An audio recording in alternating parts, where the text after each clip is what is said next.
Welcome back नाज़रीन, हमारे साथ मौजूद हैं मैमूना हुसैन और हम प्रोग्राम को आगे बढ़ाते हैं। मैमूना, वक्फे के बाद दोबारा खुश आमदीद। अच्छा, मुझे बताइए कि अब आपने देखा कि ईरान ने हसन नसरुल्लाह और इस्माइल हानिया का जो सानिया हुआ था उसके जवाब में जो है कोई 200 से ज्यादा मिसाइल जो है फायर किए हैं। कुछ मीडिया रिपोर्ट कर रहा है कि 400 से ज्यादा, लेकिन इन बिटवीन इन्होंने जितने भी किए। लेकिन आप देखें कि मेरा बात करने का मकसद ये है, सवाल ये है कि आपने देखा जब तक गजा में जुल्म होता रहा, जब तक लबनान में जुल्म होता रहा, यमन में बमबारी हुई, तो बरतानिया भी खामोश रहा और अमेरिका भी खामोश रहा। जो ही ईरान ने हमला किया है तो दोनों की चीखें निकली हैं और दोनों की तरफ से जो है वो कहा जा रहा है कि हम इसराइल को प्रोटेक्ट करेंगे। तो ये जो जुल्म सामने हो रहा है और जो अमेरिका और बरतानिया एक्सपोज होकर सामने आए हैं, तो मुझे बताइए कि फिर तो दुनिया का एक इंटरनेशनल कानून जो है वो तो वायलेट हो गया कि आप एक कमजोर को मारते जाओ, वहां खाना भी बंद कर दो, उनका हेल्थ इश्यूज को भी ना एड्रेस करने दो, एम्बुलेंसेस पे भी हमले करो, बच्चों को यतीम कर दो, माओ को हलाक कर दो, इतनी गजा की कमी कर दो कि माओ के दूध खुश्क हो जाएं, बच्चों को गजाई किल्लत का सामना हो, यानी जंगी जराइम फुल, और हॉस्पिटल्स में हमले। उस वक्त ये बोलते नहीं है। और अभी इन्होंने रॉकेट फायर किए हैं, मिसाइल फायर किए हैं ईरान ने, तो अभी इतना नुकसान भी नहीं हुआ जानी, ना कोई जुल्म कहा जा सकता है, उन्होंने रिटेलिएट किया है। तो मुझे बताएं ये चीखें क्यों? जी शमसी साहब, आपने ये बड़ी खूब बात आगाज में कही है कि जो इंसानियत के अलमबरदार तंजीमें हैं वो सारे के सारे खामोश तमाशाई बनी रहे। अब ये मामला और सिलसिला कहां से आगाज हुआ, इस पे थोड़ी सी मैं रोशनी डालना चाहूंगी कि ये मामला शुरू आखिर कहां से हुआ। कि 1 अप्रैल 2024 में जो इसका सिलसिले का आगाज हुआ कि दमिश्क के ईरानी सफारत खाने के करीब जब हमला हुआ, और इस हमले में फिर ईरान ने एक बात ठान ली कि इंतकाम हम लेंगे, और उन्होंने एक अज़म कर लिया था। फिर ये हमला जो है ईरान इसराइल एक प्रॉक्सी जंग के तनाजर में, पहला ये बराह रास्त फौजी तसादुम था, ठीक है, और फिर दूसरा जो हुआ वो 13 अप्रैल 2024 को भी इसराइल पर ड्रोन मिसाइल हमले किए गए, जिसे ऑपरेशन वादा का नाम दिया गया। फिर इस हमले ने कशीदगी मजीद बढ़ा दी और आलमी सतह पे बहुत ज्यादा फिर अक़वाम मुत्तहिदा में और मुख्तलिफ ममालिक की तरफ से मुज़म्मत का सामना भी किया गया कि ये गलत हो रहा है, ये गलत किया जा रहा है। लेकिन जब तक आपने भी प्रोग्राम के ये इंट्रो में बताया कि जब तक वहां पे गजा के मुसलमानों में प्रॉब्लम्स रही हैं, उनको पूरी तरह कुचला जा रहा है, उनकी नस्ल कुशी की जा रही है, उनको खाना पीना उनका बंद किया जा रहा है, जिंदगी की तमाम चीजें उनसे उनको महरूम है, इस वक्त तकलीफ में है, छोटे छोटे बच्चों को शहीद किया गया, उस वक्त तमाम लोग खामोश थे। फिर उसके बाद ईरान के, अगर सवाल ये भी पैदा होता है कि ईरान के हमलों में हिजबुल्लाह और हौसलों का क्या किरदार है,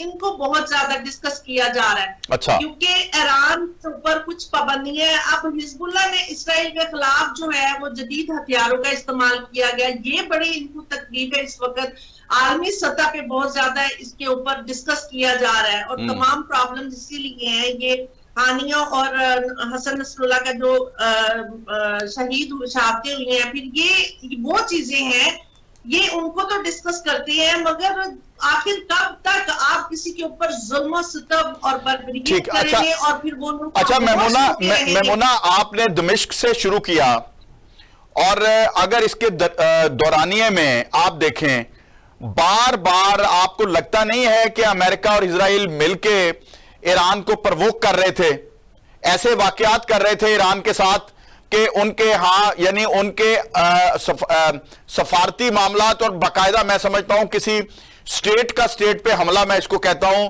जब इस्माइल हानिया को तेहरान में शहीद कर दिया गया, आप देखें उनके मुल्क के अंदर किस तरह वारदात डाली गई, ये प्रवोक किया। उससे पहले उन्होंने, मेरे पास तो खैर नहीं, इंटरनेशनल मीडिया ने, अल जजीरा ने इसको रिपोर्ट किया था कि आने वाला वक्त बताएगा कि ईरानी प्रेसिडेंट जो शहीद हुए थे हेलीकॉप्टर हादसा में, उसकी जिम्मेदार भी सीआईए निकलेगी। और ये सीआईए वाले को 10-20 साल बाद इसको एडमिट करते होते हैं। जिस तरह से आप देखें लियाकत अली खां की असैसिनेशन इन्होंने करवाई और फिर 20-25 साल बाद, 30 साल बाद जाके एडमिट किया जब ये उसकी लीकेज करते हैं अपने डॉक्यूमेंट्स की। तो मुझे बताएं कि आपको लगता नहीं है कि ये जो हमला रात को ईरान ने किया है, मरता मरे क्या ना करे, यानी अब तो आखिरी हद को छू लिया था इन्होंने कि जो उनके रूहानी पेशवा हैं खामनाई, उनको भी अपने ही मुल्क में महफूज मकाम पे मुंतकिल करना पड़ा। तो फिर ये जवाब तो देना था, इतना दीवार के साथ लगा दिया गया है। अब मुझे नहीं समझ आती कि इसके बाद क्या अंजाम होने वाला है। देखिए शमसी साहब, आपको शायद मालूम हो कि पिछले कुछ माह पहले एक स्टेटमेंट अमेरिका की जानिब से भी जारी हुआ था कि जो इसराइल को पूरी पुष्टपनाही दी गई थी और उनको बहुत ज्यादा जंगी हथियारों को दिया गया और उनको प्रॉपर जो एक प्लान था, अमेरिका ने पूरी तरह उनको साथ दिया है इसराइल का। उन्होंने, अगर अमेरिका इंसानियत की बात करता है कि इंसानियत की जो तंजीमें यहाँ कहते हैं बिल्ली के बच्चे को कुछ हो जाए तो ये लोग फौरन से सड़कों पे आ जाते हैं, मगर वो तो इंसानों की नस्लकुशी कर रहे हैं। आप मजहब को एक साइड पे रख दे, वहां पे किस कदर प्रॉब्लम्स हो रही हैं उसके ऊपर किसी ने नहीं पूछा और ना ही किसी ने रोकने का कहा, ना ही इसराइल को आलमी सतह पे स्ट्रिक्टली कहा गया या उनको बिल्कुल तनहा नहीं किया गया। उनको प्रॉपर बैक डोर से उनको पुष्टपनाही करते रहे हैं और जंगी हथियारों से भी उनको मदद देते रहे हैं। और फिर ये अभी रिसेंट जो एक मजीद अल जजीरा की रिपोर्ट है कि देखिए जब हिजबुल्लाह या हौसियों के ऊपर बात आती है तो वो क्या ना करे, फिर जब आप जुल्मो सितम की इंतहा कर दे। अब इसराइली जो एक और आप देखें ना कि जब इस्माइल हनिया को शहीद किया जाता है और फिर दूसरी तरफ अब हसन नसरुल्लाह को और दीगर कमांडर्स को शहीद किया जाता है, तो अमेरिका की तरफ से स्टेटमेंट आती है कि इसराइल का बदला खत्म हुआ, अब उन्होंने अपना बदला ले लिया है और हसन नसरुल्लाह को दहशतगर्द तंजीम का, यानी हिजबुल्लाह को दहशतगर्द तंजीम करार दिया हुआ अमेरिका ने।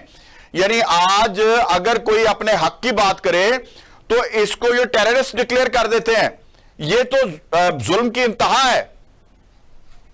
शमसी साहब, ये सिर्फ हिजबुल्लाह नहीं, हर वो तंजीम दहशतगर्द है अमेरिका की नजर में जो अपने हक के लिए बोलते हैं, जो मुसलमानों को बचाने के लिए निकलते हैं, तो ये उनको टेररिस्ट का नाम दे देते हैं। ये आपको भी पता है। और दूसरी सबसे मेन पॉइंट जो कि यहाँ पे भी अमेरिका बिल्कुल खामोश रहा, जो पॉइंट में अभी रेस करने वाली थी कि इसराइली जो फौज है वो जमीनी रास्तों के जरिए तमाम बाउंड्रीज क्रॉस कर रहे थे और बॉर्डर्स को भी।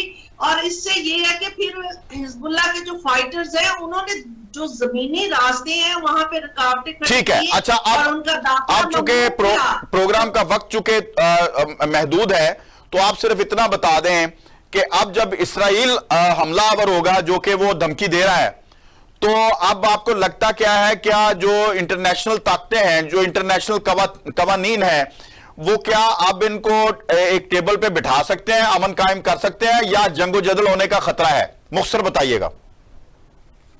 देखिए, अंदेशा है भी है और नहीं भी है, ये कुछ हम बिफोर टाइम नहीं कह सकते। उसकी रीजन ये है कि कंसेंसस के साथ अगर बिठा के बात की जाए तो बेहतर है, लेकिन उससे पहले इसराइल को गजा और फलस्तीनियों के ऊपर जुल्म सितम रोकना होगा, जो कि वो इंसानियत से गिर के वहां पे कर रहे हैं। इवन देन की औरतों और बच्चों के ऊपर तो इजाजत ही नहीं है, कोई मजहब इजाजत नहीं देता। जिस तरीके से उनकी नस्लकुशी की जाती है और उनको मारा पीटा जा रहा है और सरेआम उनकी जो बेसिक नेसेसिटी ऑफ लाइफ वो छीन रहे हैं, तो ये चीजें यहाँ पे भी स्टैंड लेना चाहिए आलमी सतह पे।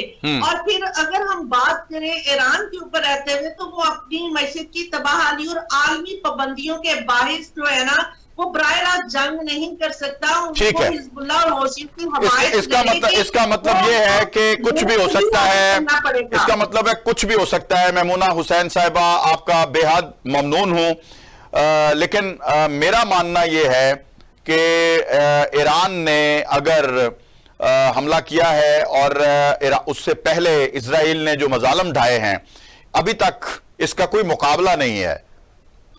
अमन आमा के लिए, आलमी अमन के लिए आलमी ताकतों को बरसरे पैकार होना होगा और जंगबंदी का ऐलान करवाना होगा। अगर यह नहीं होगा तो इंटरनेशनल कवानीन की जो वायलेशन है इसराइल करता चला जा रहा है, तो फिर इंटरनेशनल कवानीन को कोई भी नहीं मानेगा। आज तक के प्रोग्राम के लिए जवाद शमसी को दीजिए इजाजत। आपसे आइंदा प्रोग्राम में मुलाकात होगी। अल्लाह हाफिज। पाकिस्तान जिंदाबाद।